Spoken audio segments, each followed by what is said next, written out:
കൂടുതൽ വാർത്തകളും വീഡിയോകളും കാണാൻ ഈ ചാനൽ സബ്സ്ക്രൈബ് ചെയ്യുക. കൂടെ ബെൽ ബട്ടൺ അമർത്തുക. നമസ്കാരം. പ്രദോഷ വ്രതം, അതിൻ്റെ മാഹാത്മ്യവും അത് അനുഷ്ഠിക്കുന്ന വിധവുമാണ് നാം പറയുന്നത്. എല്ലാ മലയാള മാസവും 2 പ്രദോഷ വ്രതം ഉണ്ടാകാറുണ്ട്. കറുത്ത പക്ഷത്തിലെ പ്രദോഷവും വെളുത്ത പക്ഷത്തിലെ പ്രദോഷവും. രണ്ടും അനുഷ്ഠാനപരമായി പ്രാധാന്യമുണ്ട്. എങ്കിലും അധികവും കറുത്ത പക്ഷത്തിലെ പ്രദോഷമാണ് പലരും തീവ്ര വ്രതമായി എടുക്കാറുള്ളത്.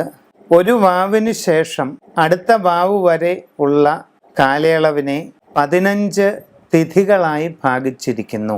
വാവ് കഴിഞ്ഞു വരുന്ന 1-ാം ദിനം പ്രഥമ, 2-ാം ദിനം ദ്വിതീയ, 3-ാം ദിനം തൃതീയ, ഇങ്ങനെ വന്നിട്ട് 13-ാമത്തെ ദിനത്തിന് ത്രയോദശി എന്ന് പറയുന്നു.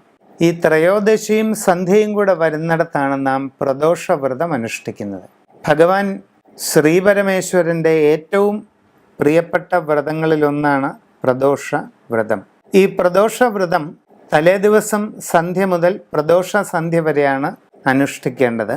തലേ ദിവസം സന്ധ്യയ്ക്ക് കുളിച്ച് ശിവക്ഷേത്ര ദർശനം നടത്തി ക്ഷേത്ര തീർത്ഥം സേവിച്ച് ഗൃഹത്തിലെത്തി ശിവപഞ്ചാക്ഷരം 1008 ജപിച്ച് അന്ന് രാത്രി ഉപവാസമായി കഴിയുകയോ അതല്ലെങ്കിൽ തീരെ വയ്യാത്തവർക്ക് ലഘുഭക്ഷണം കഴിക്കുകയോ ആവാം. പിറ്റേ ദിവസം കുളിച്ച് ശിവക്ഷേത്ര ദർശനം, പഞ്ചാക്ഷരി ജപം തുടങ്ങിയ ഭജന അനുഷ്ഠാനങ്ങളുമായി മുമ്പോട്ട് പോവുക. പ്രദോഷ ദിവസം പകൽ അരിയാഹാരം പാടില്ല. പൂർണ്ണ ഉപവാസമെടുത്താൽ ഏറ്റവും നല്ലത്. ശാരീരികമായി അതിന് നിവൃത്തിയില്ലാത്തവർക്ക് കരിക്കിൻ വെള്ളമോ ലഘുഭക്ഷണമോ പഴങ്ങളോ ഒക്കെ കഴിക്കാം. പ്രദോഷത്തിൻ്റെ അന്ന് സന്ധ്യയ്ക്ക് ശിവക്ഷേത്ര ദർശനം നടത്തി അഭിഷേക തീർത്ഥം, പ്രദോഷാഭിഷേക തീർത്ഥം സേവിക്കുന്നതോടുകൂടി വ്രതപൂർത്തി വരുന്നതാണ്. ഇങ്ങനെ എടുക്കുന്ന പ്രദോഷ വ്രതത്തിന് നമ്മളുടെ മുജ്ജന്മ പാപങ്ങളെ മുഴുവൻ നശിപ്പിക്കുവാൻ കഴിവുണ്ടെന്നാണ് സങ്കല്പം. ഈ ജീവിതത്തിൽ നമുക്കുണ്ടാകുന്ന കഷ്ടപ്പാടുകളും ക്ലേശങ്ങളും പൂർവജന്മ കർമ്മഫലമാണെന്ന് ജ്യോതിഷം പറയുന്നു. ജന്മാന്തരകൃതം പാപം ആധിരൂപേണ ജായത്തെ എന്നാണ്. അപ്പോൾ ആ മുജ്ജന്മ ദോഷങ്ങളെ ശമിപ്പിക്കുന്നതിന് വേണ്ടി ഈ പ്രദോഷവ്രതം അനുഷ്ഠിക്കുന്നതായാൽ പൂർണ്ണ ഫലം അതിൽ നിന്നുണ്ടാകുകയും തുടർന്നുള്ള ജീവിതത്തിൽ സ്വസ്ഥതയും സന്തോഷവും ലഭിക്കുമെന്നുമാണ് വിശ്വാസം. ഈ പ്രദോഷം ശനിയാഴ്ച ദിവസം വന്നു ചേർന്നാൽ അതിന് ശനിപ്രദോഷമെന്ന് പറയും. വളരെ കഠിനമാണ് ശനിപ്രദോഷ വ്രതം. എന്താണ്?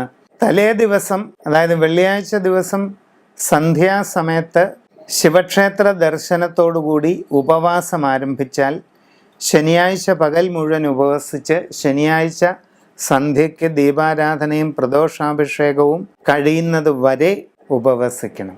ഉമിനീര് പോലും താഴോട്ടിറക്കാൻ പാടില്ല എന്നാണ് ശനിപ്രദോഷത്തിൻ്റെ വിധി. അപ്പോൾ അത്ര കഠിനമാണ് ആ ശനിപ്രദോഷ വ്രതം. പക്ഷേ ഏകാഗ്ര മനസ്സോടെയും ആത്മധൈര്യത്തോടുകൂടിയും ശിവചിന്തയിൽ മുഴുകി ശനിപ്രദോഷം ജീവിതത്തിൽ ഒരിക്കൽ അനുഷ്ഠിച്ചാൽ നാളെ അതുവരെയുള്ള ജന്മജന്മാന്തര ദോഷപാപങ്ങളെല്ലാം പരിപൂർണമായി ശമിക്കുകയും അതിനുശേഷമുള്ള ജീവിതത്തിൽ ഒരിക്കലും അവരെ ശനിദോഷങ്ങൾ അശേഷം ബാധിക്കുകയില്ലെന്നുമാണ് വിശ്വാസം. ഇങ്ങനെ പ്രദോഷവ്രതവും ശനിപ്രദോഷവ്രതവും വ്യക്തമായി മനസ്സിലാക്കി ശേഷിയുള്ള ഭക്തർ വിധിപ്രകാരം അതനുസരിച്ച് അത് അനുഷ്ഠിച്ച് ഭഗവാന്റെ അനുഗ്രഹങ്ങൾ നേടിക്കൊള്ളുക.